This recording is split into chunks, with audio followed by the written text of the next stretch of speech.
என்ன முதல்ல பணமே இல்லை. நான் கத்திரிக்காய் கொடுப்பேன், அவன் வெண்டிக்காய் தருவான். அண்ணா அதுக்கு முன்னால் ரொம்ப சுமூகமாக ரொம்ப சந்தோஷமாக இருந்தோம். மனுஷன் விவசாயம் பண்ண ஆரம்பித்த பிறகு தான் நிறைய சண்டையை வந்துச்சுக்கிறான். நம்ம விவசாயத்தை கொண்டாடுறான், நான் இல்லைன்னு சொல்ல. முதல்ல மனுஷன் என்ன பண்ணான்னா அவனுக்கு பிடிச்சதை பிடிங்கி தின்னுக்கு இருந்தான். எல்லாருக்குமானது. கொஞ்சம் உயரமாக இருக்கவன் மேலே இருக்கிறத பிடிங்கி திம்பான், கொஞ்சம் உயரம் குறையாக இருக்கேன் கீழே இருக்கிறத பிடிங்கி திம்பான், பிடிச்சதை பிடிங்கி திம்பாய். இல்லைன்னா அண்ணன் இந்த எட்டலை எடுத்து கொடுமா, அவன் பிடிங்கி கொடுப்பான். அவ்வளவுதான். போகிற இடத்துல தங்கினாங்க, யாருக்கும் எந்த இடமும் சொந்தம் கிடையாது. தங்குற இடம் சொந்த இடம், தங்கிட்டு போயிட்டே இருப்பான். மனுஷன் மூவிங்லேயே இருந்தான்.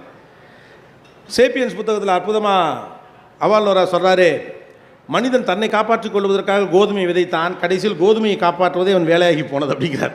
மனுஷன் தன்னை காப்பாற்றுறதுக்காக கோதுமை விதைச்சானா, கோதுமை விதைக்கிற வரைக்கும் அவனுக்கு கிடைச்சதெல்லாம் சாப்பிட்டான், எல்லாருக்கும் எல்லாம் இருந்துச்சு. கோதுமை விதைச்சவனே விதைச்சவன் பெரிய புத்திசாலி ஆகிட்டான், அவனுக்கிட்ட அதிகாரம் வந்துருச்சு. கோதுமையை ஈயெல்லாம் வந்து திங்கவும் ஈய விரட்டுறதுக்கு நாங்கள் உட்காந்தான். வளர்ந்து நின்றவனே குதிரையில் வந்த கொள்ளையர்கள் இதெல்லாம் திருட வந்தாங்க, கருவிகள் செய்ய ஆரம்பித்தான், அவங்களோட சண்டை போடணும்ட்டு. கடைசியில் கோதுமை விளையிற வரைக்கும் நகரவே முடியல, குடிசையை போட்டு அங்கேயே உட்காந்துட்டான். சந்தோஷமாக தெரிஞ்சவன் ஆக்கி தின்னணும்னு ஆரம்பித்தப்போ வந்துச்சு பிரச்சனை அப்படிங்கிறான். கோதுமை தன்னை காப்பாற்றும் என்று விதைத்தான் மனிதன், கோதுமையை காப்பாற்றுவதே மனிதனுக்கு பிரச்சனையாகி போனது. ஒவ்வொரு காலகட்டத்தில் ஒவ்வொன்று, ரைட்டா?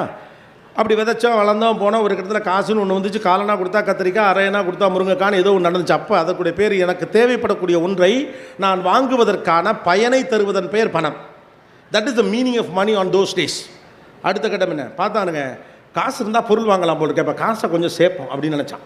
காசை சேர்த்தா நம்ம எப்போ வேணாலும் பொருள் வாங்கிக்கலாம். உழைச்சி காசு வாங்கி போய் பொருள் சேர்ப்பதற்கு பதிலாக காசை சேர்த்து வச்சோம்னா நம்ம இருக்கலாம், பாதுகாப்பாக இருக்கலாம். அப்போ meaning of money is safety. இரண்டாவது தலைவர் என்ன பண்ணுச்சு, பணத்துடைய நோக்கம் என்பது பாதுகாப்பு, பணம் என்பது பாதுகாப்பின் குறியீடு என்று மனிதன் நம்பினான். அடுத்த கட்டத்தில் பார்த்தான், பணம் வச்சுருக்கவனுக்கு தாண்டா மரியாதை இருக்குது. நிறைய பணம் இருக்கிற போது ஐயா வணக்கம் அப்படிங்கிறாங்க, மற்றவெல்லாம் மதிக்க மாட்டேங்கிறான். நமக்கு எலும்பு துண்டை குறைச்சி விட்டாங்க, கறியில் குழம்பு மட்டும் காட்டிட்டாங்க. இப்போ பணம் இருந்தால் மதிப்பான். பணம் தான் அதிகாரம் அப்படின்னம்னா அடுத்த தலைமுறையில் பணம் என்பது அதிகாரமாக மாறியது. பணம் என்பது அதிகாரமாக மாறியது. அப்போ தான் யோசிச்சான், அதிகாரம் மட்டும் இருந்தால் பத்தாது, அடுத்த தலைமுறையும் அதிகாரத்தோடு இருக்க வேண்டும் அப்படின்னா. நான் மட்டும் சம்பாரித்து ஆளாகி பெரிய ஊருக்குள்ளே பெருசாக இருந்துட்டால் பத்தாது, எனக்கு வரப்போகிற பிள்ளைகளும் அதிகாரத்தோடு இருக்கணும்னா அவங்களுக்கு நான் சேர்க்கணும். ஒரு வீடு இல்லை 2 வீடு வாங்க, ஒரு தோப்பில் 2 தோப்பு வாங்க, ஒரு காரு இல்லை 2 காரு வாங்க, ஊரில் எல்லாம் இடம் வாங்கி போடு, எல்லாம் பண்ணு. அப்போ அடுத்த தலைமுறைக்கு என்ன பண்ணுச்சு, அதிகார பகிர்வுனாச்சு. பணத்துடைய நோக்கம் அதிகார பகிர்வு. அந்த கட்டத்தில் தான் நம்மளுக்கெல்லாம் அப்பா கட்டின வீடு வந்துச்சு. இப்போ இருக்க பசங்களுக்கு இந்த ஜெனரேஷன்கிட்ட பணம்னா என்னென்னு கேளுங்க. ஜஸ்ட் 1000 ருபீஸ்மா அப்படிங்கிறான். இவருக்கு ஈரக்கொலையெல்லாம் நடுங்குதுட்டே. 1000 ரூபாடா, 1000 ரூபா இல்லைப்பா, 1000 ரூபா, 5000 தோலை தூக்காதங்கிறேன். இந்த ஜெனரேஷனுக்கு மணி இஸ் ஜஸ்ட் ஃபன், அவ்வளோதான். வாழ்க்கை வாழ்வதற்கே இவனுடைய கணக்கே அவ்வளோ மட்டும்தான். மணி இஸ் ஃபன், ஏன்னா அவங்க பயம் இல்லை.